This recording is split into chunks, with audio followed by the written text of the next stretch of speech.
क्योंकि हम बिलीव करते हैं इलनेस में, हम बिलीव नहीं करते हैं वेलनेस में।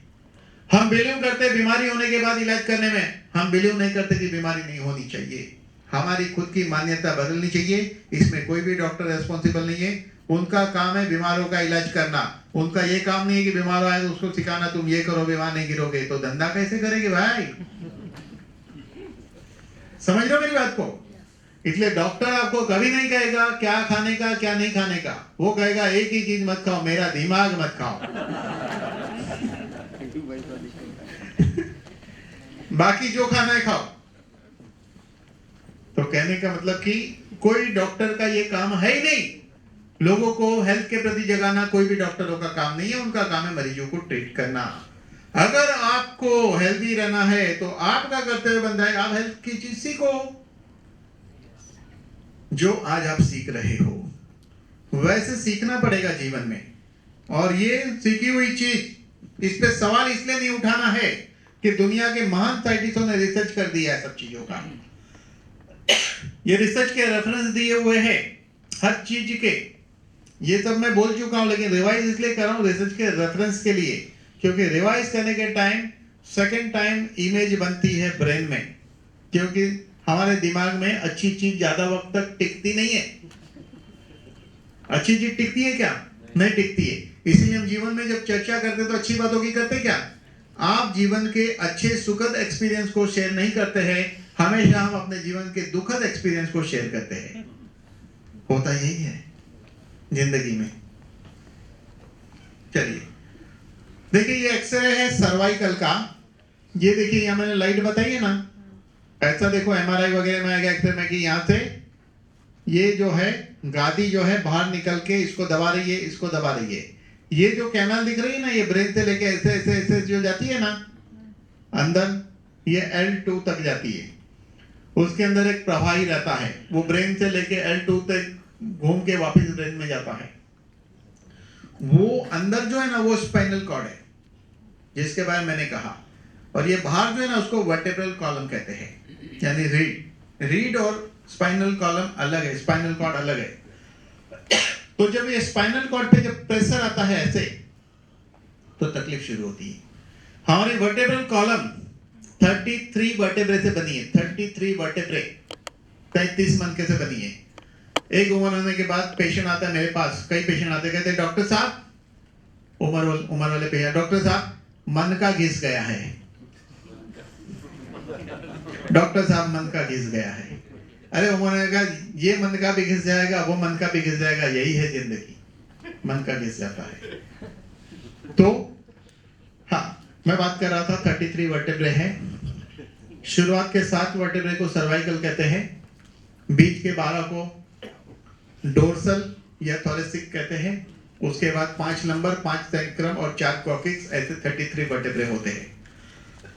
ये 33 वर्टेब्रे में से 31 जोड़ी नर्व्स की निकलती है। जोड़ी मतलब एक लेफ्ट एक राइट, जोड़ी निकलती है नर्व्स की, 31 जोड़ी नर्व्स की। कोई हार्ट की ओर जा रही है, कोई लिवर की ओर, कोई किडनी की ओर, कोई स्टमक, कोई आंतड़ी की ओर ऐसे जाती है। उसको कहते हैं स्पाइनल नर्व्स। आप तो मैं क्या को बोल रहा हूँ अभी समझ में आएगा। Spinal nerves. और हमारे ब्रेन से ये हेड को रिलेटेड 12 जोड़ी नर्व्स, उसको क्रैनियल कहते हैं। जैसे आई टू ब्रेन, ऑप्टिक नर्व्स, कान से जाती है ऑडिटरी नर्व्स, न्यूरल्जिक नर्व्स, ऐसे पूरी 12 जोड़ी नर्व्स हमारे हेड टू ब्रेन, और 31 जोड़ी nerve organ to spinal cord. तो हमारा ब्रेन जो है, ध्यान दो, हमारा ब्रेन सुपर कंप्यूटर है। हमारा ब्रेन वाया स्पाइनल नर्व्स हमारे ऑर्गन के साथ बात करता है, ध्यान दो, बात करता है। यानी कि कम्युनिकेशन, दोनों के बीच हार्मनी रहती है। मान लो कि आपने ज्यादा खाना खाया तो हमारे ब्रेन को पता चला, वो वहां से कम्युनिकेशन सिस्टम चलती है, सेट करता है सब। ऐसे हर ऑर्गन का फंक्शन स्पाइनल नर्व्स ठीक रहने से ठीक रहता है। मान लो कि वो स्पाइनल नर्व जो स्टमक को कनेक्टेड है, तो हमारा स्टमक और ब्रेन आपस में ठीक से बात नहीं कर पाएगा, तो स्टमक का फंक्शन बिगड़ेगा। यानी कि जो ऑर्गन की नर्व्स पे रीढ़ की हड्डी में दबाव आता है, दबाव 2 तरीके से आएगा। एक है मस्कुलर स्पाज्म, जकड़ जाने से स्नायु कब जकड़ते हैं? जब हमारे शरीर में प्रोटीन की कमी रहेगी तो मसल्स वीक होते हैं, जकड़ेंगे, और हम उसको मूवमेंट नहीं करेंगे तो जकड़ते। Lack of tonification and lack of protein, इसकी वजह से मसल स्टीफ होते हैं। मसल स्टीफ हो गए तो न उस पर दबाव आएगा, तो भी ब्रेन एंड ऑर्गन का कम्युनिकेशन बिगड़ता है। दूसरा कारण क्या है? जिस वर्टेब्रे में से जो नस निकल के जिस ऑर्गन की हो जाती है, वहां पे दबाव आएगा गादी का, तो वो ऑर्गन और ब्रेन आपस में कम्युनिकेशन नहीं कर पाएंगे, तो वो ऑर्गन कम या ज्यादा केमिकल बनाएगा, उसका रिएक्शन दूसरे ऑर्गन, तीसरे ऑर्गन, पूरी बॉडी की एक बायोकेमिकल जो रिदम है वो चेंज हो जाती है, बायोकेमिस्ट्री, और इंसान को डिसीज होती है। इसलिए हमारे बुजुर्गों ने कहा है, जिसकी रीढ़ की हड्डी सलामत है वही जिंदगी में कुछ कर सकता है। लेकिन हम रीढ़ की हड्डी के लिए क्या करते हैं, हमें कुछ पता ही नहीं है। हर इंसान को रीढ़ की हड्डी की 5 मूवमेंट करनी चाहिए, जिसको करने के लिए 2 मिनट लगता है, 2 या 3 मिनट। दिन में 2 बार कर सकते कि नहीं? हम सामने झुक सकते हैं, पहली मूवमेंट। हम पीछे झुक सकते हैं, लेकिन सामने वाली मूवमेंट हमारी होती है, पीछे वाली होती है क्या? Forward bending, backward bending, side bending and twist and stretch, 5 movement है। रिपीट करता हूं, हम सामने झुक सकते हैं, आगे झुकना, हम पीछे झुक सकते हैं, बैकवर्ड बेंडिंग, हम साइड झुक सकते हैं, हम ट्विस्ट कर सकते हैं, और हम अपने आप को खींच सकते हैं, बिस्तर में लेटे लेटे या खड़े होकर हाथ ऊपर करके खींच सकते हैं। ऐसी 5 मूवमेंट दिन में 1-2 बार करो ना, जिससे क्या होगा, ये नर्व्स फ्री रहेगी। और ये डैमेज कब होता है? जब हमारे अंदर मां के दूध की ताकत जब कमजोर होने लगेगी तो डैमेज होगा। ऐसे केस में हमें क्या चाहिए? Insulin like growth factor 1, 9 growth factor चाहिए रिपेयर करने के लिए। अल्जाइमर एक बीमारी है जिसमें उम्र बढ़ने के साथ बड़ा दिमाग, उसे कहते हैं सेरेब्रम, छोटा दिमाग इधर पीछे होता है। नाना पाटेकर ने टॉप सीक्रेट सबको बता दिया क्रांतिवीर में, इधर मानने का नहीं, इधर छोटा दिमाग होता है। नाना पाटेकर ने मेडिकल का टॉप सीक्रेट पब्लिक तक लाया। हाँ, तो बड़ा दिमाग सेरेब्रम, उसके अंदर याददाश्त और सारे फंक्शन उसमें होते हैं। जब उसमें डिजेनरेशन होगा तो याददाश्त कमजोर होती है, याददाश्त कमजोर होने लगती है। अल्जाइमर मतलब भूल जाना। लेकिन भूलने में भी एक अलग प्रॉब्लम है, पुरानी यादें सब रहती है, करंट मेमोरी लॉस। अभी कहां हो आप? हाँ, short term memory loss Ghajini आया था, लेकिन गजनी एक डिफरेंट केस था, वो एक्सीडेंट से अलग केस था। लेकिन ये ओल्ड एज का केस होता है, डिजेनरेशन, पुरानी यादें रहती, नहीं रहती। ऐसे इंसान को खाना अगर खाया है और वो भूल गया कि उसने खाना खाया है, तो उसको खाने दो, उतना ही वो खा लेगा। हाँ, हकीकत है। इसका मतलब क्या? इसका मतलब ये कि सारा खेल यहां से चलता है, सारा खेल यहां से चलता है।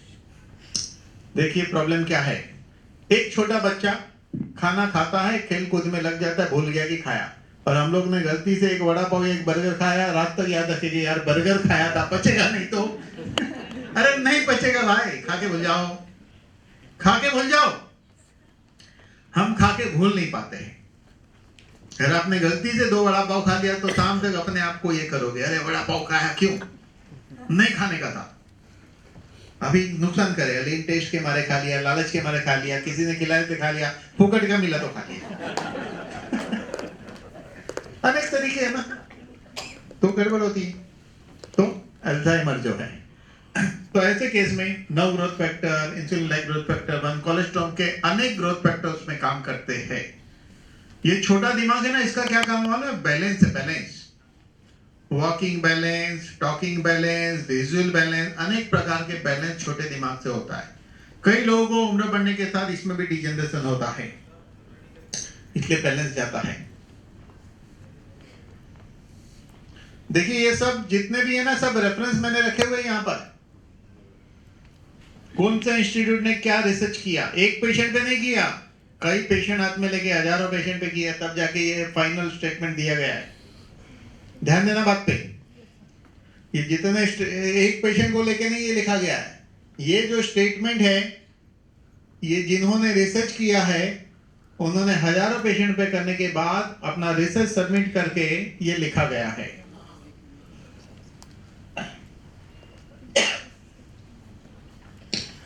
जैसे कि गायनेक प्रॉब्लम में जब पता चलता है गर्भ का विकास नहीं होता है अल्ट्रासोनोग्राफी के अंदर, तो रिसर्च हुआ है कि आईजीजी ऐसे केस में काउ कोलेस्ट्रॉम से रिजल्ट नॉर्मल आ जाता है। ये हमने देखा, हाइट के लिए देखा हमने, लेकिन इधर में रिसर्च का रेफरेंस यहां बताया हुआ है।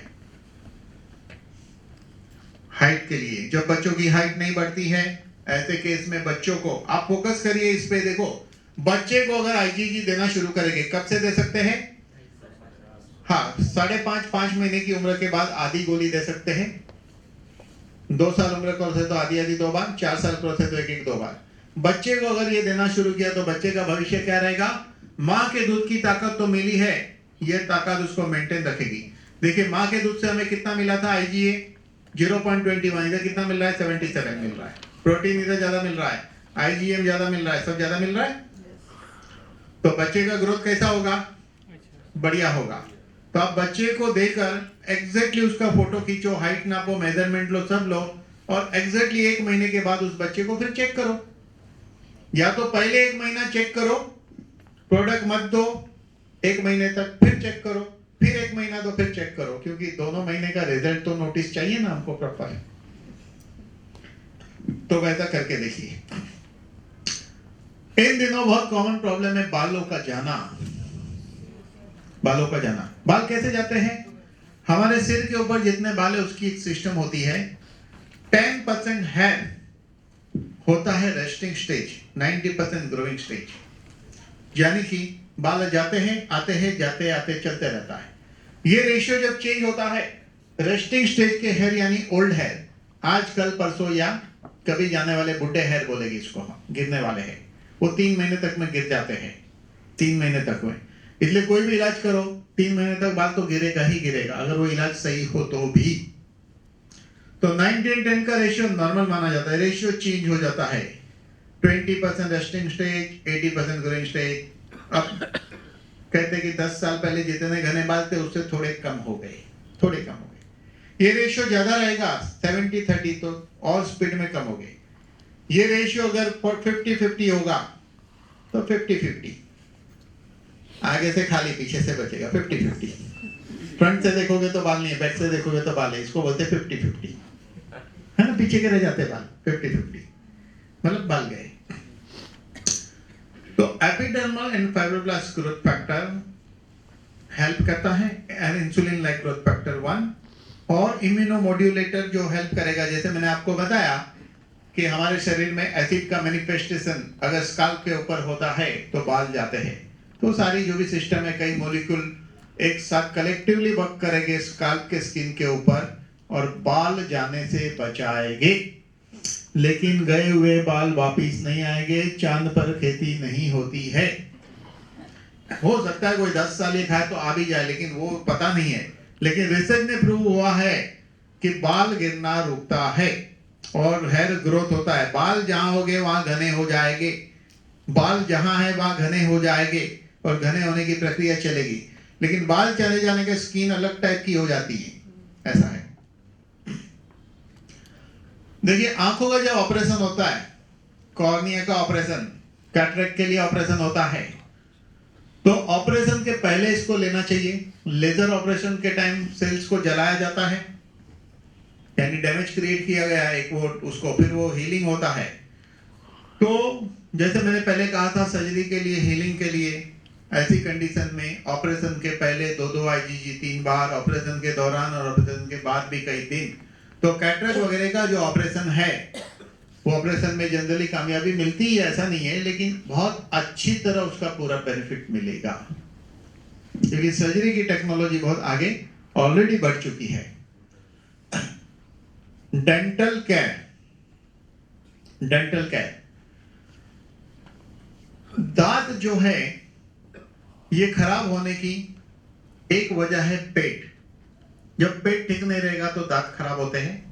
दूसरी वजह है कि खाने के जो कण होते हैं दांतों के बीच पड़े रहते हैं, तो वहां बैक्टीरिया होता है और उस बैक्टीरिया से धीरे धीरे धीरे धीरे कैविटी बनाना शुरू करता है बैक्टीरिया। तो देखा क्या गया है कि सबसे ज्यादा बैक्टीरिया लिप्स टू थ्रोट होता है, लिप्स टू थ्रोट होता है। इसलिए आईजीजी सबसे बढ़िया इस कंपनी ने एक अकलमंदी का काम किया है कि ये गोली चूसने वाली बनाई है। गोली कैसी बनाई है? चूसने वाली गोली बनाई है, यानी कि चूस के खाना है। कितने लोगों ने देखी नहीं है गोली? देखो मैं ये चूस के खाने वाली गोली है। उसको चबा भी सकते हैं, अभी चूसने बैठूंगा तो बोलूंगा नहीं ना।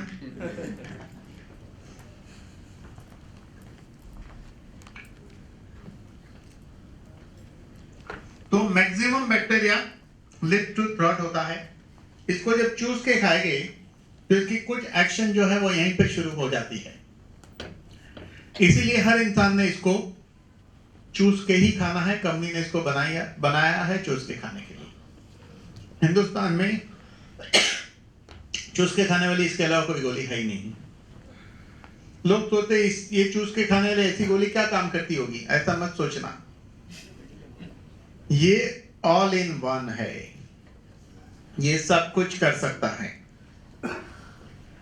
ये देखिए, ये भी रिसर्च से प्रूव हुआ है कि नेचुरल बाईपास होता है। और देखिए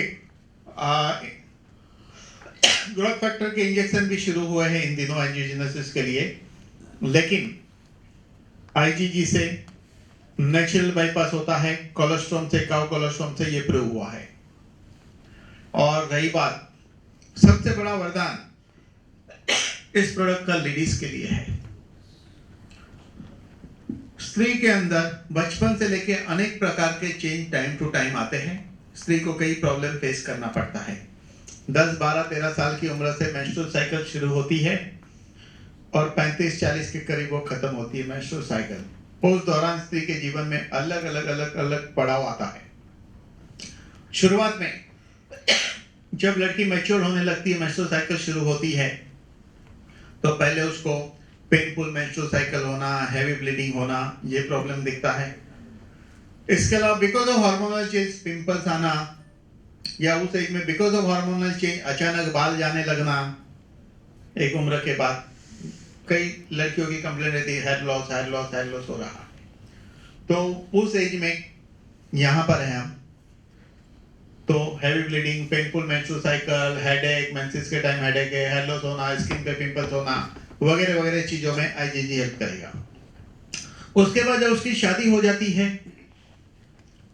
तो बच्चा गर्भ के विकास के लिए ये चाहिए। देखिए, नॉर्मल डिलीवरी का मतलब आप क्या कहते हो? नॉर्मल डिलीवरी का मतलब ये कि सीजेरियन नहीं होने को आप नॉर्मल कहते हो ना। वो इंपॉर्टेंट नहीं है, उससे इंपॉर्टेंट है बच्चा नॉर्मल आ रहा है कि नहीं इंपॉर्टेंट है। कभी सोचा कि बच्चा सुपर कंप्यूटर इंटेलिजेंट बढ़िया आना चाहिए? ऐसा कोई सोचता है क्या? लोग तो नॉर्मल डिलीवरी होना चाहिए बस। तो एक अच्छा बच्चा तब जन्म लेगा, उसको सारे पोषक तत्व मां के जरिए मिलेंगे, तो उसका हाथ, पैर, दिमाग, ब्रेन, न्यूरॉन सबका डेवलपमेंट तब होगा जब उसको सब ग्रोथ फैक्टर मिलेंगे। तो एक स्त्री जब बच्चा पैदा करने के लिए जो एज होती है उसकी, तब जो 22, 23, 24, 25, 26 जो भी एज में, तब तक उसने 4 महीने की उम्र से लेके 24 साल की उम्र तक काफी लॉस किया रहता है। इम्यून सिस्टम काफी कमजोर हो चुकी होती है। मां के दूध की वो ताकत उसके अंदर उतनी बरकरार नहीं रहती है, वीक हो चुकी होती है। जब उसको ये मिले, पहले से खाना शुरू करे, तो बच्चा extra ordinary, intelligent and normal बच्चा पैदा होगा। नॉर्मल डिलीवरी से ज्यादा इंपॉर्टेंट मैं नॉर्मल बच्चे का कहूंगा, भले वो सीजरियन क्यों ना हो, वो बहुत जरूरी है। उसके बाद बच्चा तो आ गया।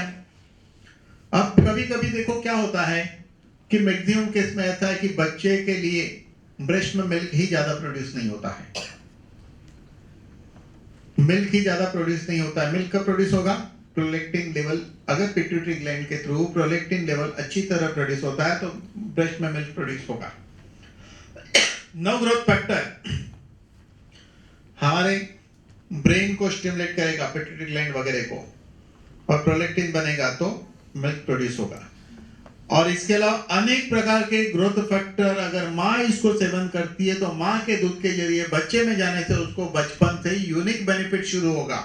लेकिन जब वो पहले मालूम है ना, बच्चे को सिर्फ माँ का दूध दिया जाता है, ना पानी दिया जाता, ना कुछ दिया जाता है। मैंने क्या कहा था, आईचं दूध नंतर गायचं दूध, तो दूध मतलब ये गोली, पहला खुराक यही दो उसको जब भी खिलाना शुरू करोगे तो, उसके बाद जो देना है दो उसको, और ये पहला खुराक अब ये रहेगा उसका। पहले माँ का खुराक पहला खुराक था, माँ के दूध के साथ ये भी कंटिन्यू रहेगा, बाद में ये भी कंटिन्यू रहेगा, और हमारे संसार की सारी चीज खाने वाली कंटिन्यू रहे तो जीवन कैसा होगा बच्चे का, ग्रोथ बच्चे का बढ़िया होगा, डेवलपमेंट अच्छा होगा, विकास अच्छा होगा, यूनिक बेनिफिट मिलेगा। उसके बाद शुरू होता है, एक उम्र बढ़ने लगती है, लेडीज की एक उम्र बढ़ने लगती है, करीब करीब 35-40 की उम्र होने लगती है। इन दिनों 35-40 में मेनोपॉज, मेनोपॉज यानी कि मेंस्ट्रुअल साइकिल खत्म होने लगती है। मेंस्ट्रुअल साइकिल जब शुरू होती है वो 1 से 28 दिन की होती है। ओवरी से ओम रिलीज होता है, फैलोपियन ट्यूब में 3 दिन जर्नी करता है, फैलोपियन ट्यूब में जब वो स्पर्मेटोजोआ से मिलेगा तो प्रेगनेंसी रहती है। ये इसको कहते हैं मेंस्ट्रुअल साइकिल। तो इस दौरान जो ब्लड कलेक्ट होता है एंडोथेलियल एंडोमेट्रियम बॉल में, जब प्रेगनेंसी नहीं रहती है तो वो मेंस्ट्रुअल साइकिल कंप्लीट होती है तो वॉल का ब्लड निकलने लगता है, उसको फ्लो कहते हैं। जब वो बंद होने का समय आता है 35-40 के वक्त, तो उस वक्त क्या होता है कि एंडोमेट्रियम वॉल में जो ब्लड था निकलने की प्रक्रिया रहती है, लेकिन जब वो वॉल में से ब्लड निकलने की प्रक्रिया की समाप्ति होने लगेगी, ब्लड कलेक्ट होना निकलना, कलेक्ट होना निकलना एवरी मंथ चलता है, वो प्रोसेस जब खत्म होती है तो वहां फाइब्रोइड बनने लगते हैं, इसलिए वो uterus fibroid, polycystic ovary, ovary में सिस्ट होना, यूट्रस में सिस्ट होना, फाइब्रोइड होना बहुत कॉमन है। उसके बाद उस फाइब्रोइड की वजह से कंटिन्यू ब्लीडिंग होते रहती है लॉन्ग टाइम तक, तो आगे चल के डॉक्टर एडवाइस करते यूट्रस निकालना पड़ेगा। अगर पहले से इसका सेवन किया जाए जब सिम्टम चल रहा है शुरू से, तो सारे प्रॉब्लम ऑटोमेटिक सेटल हो जाएगी। अब मेनोपॉज के टाइम स्त्री की मानसिक स्थिति भी बदलती है, मानसिक स्थिति बहुत बदलती है, लेकिन आदमी ज्यादातर केस में हस्बैंड वाइफ उस एज में आपस में अनबन शुरू हो जाती है। आदमी स्त्री को समझ नहीं पाता है, क्या होता है उस वक्त स्वभाव बदलता है, कभी अचानक भूख लगना, कभी भूख नहीं लगना, कभी गर्मी लगना, कभी ठंडी लगना, कभी मूड ऑफ तो कभी ऑन, कभी प्यार तो कभी पागलपन। तब आदमी कहता है तू पहले जैसी नहीं रही। लड़ाई झगड़े शुरू होते हैं, कोर्ट में केस जाता है डिवोर्स के लिए। इसलिए देखो मैक्सिमम केस डिवोर्स के आपको मिलेंगे उसी एज के मिलेंगे, उसी एज के डिवोर्स के केस मैक्सिमम मिलेंगे। और आदमी सोचता है यार ये तो जैसे सोची वैसे नहीं, डिवोर्स ले लो। अब डिवोर्स लेके शादी करेगा तो उसको दूसरी मिलेगी, वही एज की मिलेगी ना, मेनोपॉज वाली, हो सकता है उससे खतरनाक मिले, लेकिन एक्सपीरियंस करने के बाद ही पता चलता है ना।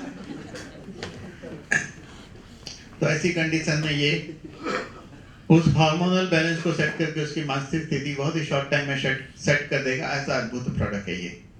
और ओल्ड एज, ओल्ड एज एक भारी समस्या स्त्री के जीवन में। देखो ओल्ड एज भारी समस्या क्यों है, आदमी और स्त्री में क्या फर्क है। जनरली स्त्री घर में काम करती है, उम्र बढ़ने के साथ क्या होता है कि घर का काम करने की उसकी शक्ति कम हो जाती है, कई बीमारी शुरू हो जाती है, तो उसके लिए सब्जेक्ट नहीं रहता है। कई लोगों को जीवन में प्रॉब्लम इसलिए कि उसके जीवन में सब्जेक्ट ही नहीं है, सब्जेक्ट ही नहीं है, कोई ना कोई सब्जेक्ट होना चाहिए लाइफ में काम के अलावा। अगर मैं बिजनेस करता हूं तो बिजनेस के अलावा मेरे जीवन में सब्जेक्ट होना चाहिए जिसमें मैं अपने आप को बिजी रखूं। तो स्त्री हमेशा अपने जीवन को अपने घर में बिजी रखती है, फिर वो घर के काम में से उसको रिटायरमेंट मिलती है तो उसका सब्जेक्ट नहीं रहता है। इसलिए हर स्त्री का ये कर्तव्य है कि कोई सब्जेक्ट को डेवलप करे, कोई हॉबी को डेवलप करना जरूरी है, लेकिन इस बारे में फोकस नहीं किया जा रहा है। तो ओल्ड एज में क्या होगा, फिजिकल एक्टिविटी कम हो जाती है, बीमारी शुरू होती है। ओल्ड लोगों को वैसे भी घर में कोई इंपॉर्टेंस ज्यादा नहीं देता है। ओल्ड लोगों को इंपॉर्टेंस कब होगा, आपके पास पैसा होना चाहिए, ज्ञान होना चाहिए, कुछ खासियत होनी चाहिए ना, अपने आप को बिजी रखो ना।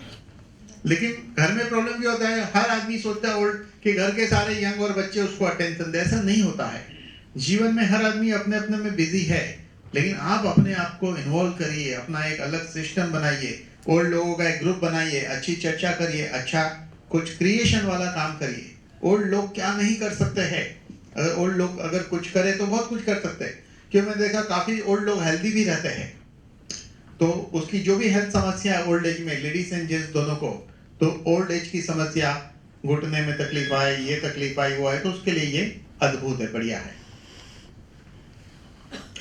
अब बात करें स्पोर्ट्समैन की, जैसे कोई स्विमिंग में चैंपियन, कोई स्विमिंग का चैंपियन है, कोई स्पोर्ट्स है, रनर, मैराथन वाला है, कुछ भी है, तो बॉडी की वो स्टेमिना चाहिए, बॉडी उतनी बढ़िया चाहिए, तो उसके लिए क्या चाहिए? इंसुलिन लाइक ग्रोथ फैक्टर 1 और अनेक प्रकार के ग्रोथ फैक्टर उसको चाहिए। अगर स्पोर्ट्समैन इसका सेवन करे तो उसके स्टेमिना का विकास होगा, लंग्स का फंक्शन अच्छा रहेगा, डाइजेशन फंक्शन अच्छा रहेगा, brain function, mental concentration, confidence, ये सब बढ़िया जरूरी है। एक गेम को जीतने के लिए सिर्फ शरीर की शक्ति पर्याप्त नहीं है, मानसिक शक्ति, पॉजिटिव थिंकिंग और स्ट्रांग होना उतना ही जरूरी है मेंटली। वो इसके थ्रू प्राप्त होगा उसको, नहीं कि सिर्फ प्रोटीन लेने से होगा। आईजीजी के अंदर जो नर्व्स ग्रोथ फैक्टर है, इंसुलिन लाइक ग्रोथ फैक्टर 1 है, अनेक प्रकार के ग्रोथ फैक्टर है, जैसे ट्रांसफॉर्म ग्रोथ फैक्टर अल्फा जो है वो उसके ट्रैक को ठीक रखेगा, nerves growth factor mental capacity बढ़ाएगा, इंसुलिन लाइक ग्रोथ फैक्टर 1 कहीं भी रिपेयरिंग करेगा, epidermal fibroblast growth factor time to time sports के अंदर जो इंटरनल डैमेज क्रिएट होते हैं, एपिडर्मल फाइब्रोब्लास्ट उसको रिकवर करेगा। इस तरह स्पोर्ट्समैन के लिए भी ये बहुत ही अद्भुत है। कुछ लोग बहुत दुबले हैं तो कुछ बहुत मोटे हैं। अगर दुबला आदमी इसको लेगा तो उसके मसल्स का विकास होगा, मोटा लेगा तो भी उसका वजन आईजीजी से भी घटना शुरू होता है, क्योंकि ये बैलेंस करना शुरू करता है बॉडी को। डेंटल सर्जरी के दौरान, दांत की जब सर्जरी होती है, जैसे रूट कैनाल होता है, रूट कैनाल मालूम है ना आपको, एक पूरा ड्रिलिंग करके उसमें रॉड बैठा के जब फिलिंग करेंगे, रूट कैनाल, यानी रूट में नोज कनेक्शन कट कर दिया गया है, तो कैनाल को फिलअप करते हैं एक छोटा सा रॉड डाल के ऊपर सीमेंट लगा के। तो उस हीलिंग के लिए, अच्छी तरह हील होने के लिए आईजीजी बहुत इंपॉर्टेंट है। आंखों की सर्जरी है, उसके लिए इंपॉर्टेंट है। सिरोसिस ऑफ लिवर एक बीमारी है, जनरली ये पीने वाले को होती है, पीने वाले जनरली, लेकिन जरूरी नहीं है, कुछ केस में वैसे भी हो सकता है। सिरोसिस ऑफ लिवर यानी कि लिवर के सेल्स कन्वर्ट होने लगते हैं दूसरे स्वरूप में और वो हार्ड होने लगता है, यानी धीरे धीरे लिवर फंक्शन खराब होता है, यानी कि सादी भाषा में कहो तो 80% लिवर डैमेज हो गया, 40%, 50%, 80% इस तरह होता है। कई केसों में लिवर ट्रांसप्लांट भी करना पड़ता है। तो इसके अंदर इंसुलिन लाइक ग्रोथ फैक्टर 1 कोई भी पुर्जे को रिपेयर, रिडिजाइन, रिस्ट्रक्चर कर सकता है, इसलिए आईजीजी हेल्प करेगा। इसके अलावा आपको पता है सामी का एक प्रोडक्ट लिवर फंक्शन के लिए बहुत इंपॉर्टेंट है, वो है लिवस्ट्रॉन्ग। इसके अलावा लिवर के लिए एक बहुत इंपॉर्टेंट चीज है कोएंजाइम, CoQ10। ये 3 चीज मिले तो लिवर बहुत बढ़िया हो सकता है। अब बात करेंगे उम्र बढ़ने की प्रक्रिया में। डेफिनेटली हर इंसान ने एक दिन वृद्ध होना है। देखिए यंग में से धीरे धीरे धीरे धीरे देखिए कैसे झुर्री आती गई, कैसे चेहरा चेंज होते गया, ये तो होगा ही, ऐसा नहीं है। जो आदमी पैदा हुआ उसने वृद्ध होना है प्रक्रिया में, लेकिन वृद्ध होने की प्रक्रिया के बाद ऐसा नहीं कि वक्त के पहले ज्यादा बूढ़ा दिखो या ओल्ड होने के बाद भी इतने हद तक वैसा नहीं दिखना चाहिए आदमी ने। वृद्धत्व की भी अपनी पर्सनालिटी होनी चाहिए। आप देखिए कई ओल्ड लोग ज्यादा एकदम पर्सनालिटी वाले होते हैं, तो ये बूढ़ा आदमी है। बूढ़े और वृद्ध में फर्क है। बूढ़ा मतलब काम का नहीं, वृद्ध मतलब काम का आदमी। वृद्ध मतलब वृद्धि होना, उम्र बढ़ने के साथ बुद्धि का विकास होना चाहिए, उसकी समझ का विकास